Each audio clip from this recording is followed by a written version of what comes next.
શું તમે આ શિયાળાની ઠંડીમાં લસુની પાલક ખીચડી બનાવીને ખાઈ લીધી? તો શિયાળાની ઠંડી પણ ગાયબ થઈ જશે.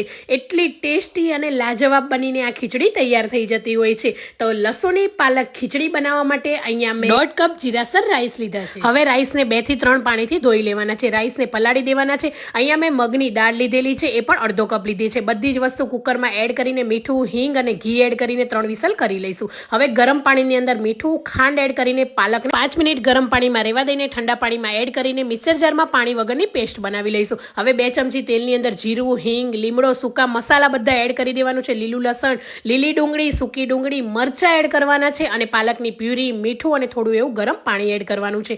બનાવેલી ખીચડી એડ કરી દઈશું અને હવે એકદમ સ્પેશિયલ તડકો બનાવીશું. ઘીની અંદર લસણ, લાલ લીલા મરચાં અને કાશ્મીરી મરચું એડ કરીને ઉપર તડકો એડ કરી દઈશું. એકદમ ટેસ્ટી અને શિયાળાની ઠંડી ઉડી જાય એવી લસુની પાલક ખીચડી તૈયાર.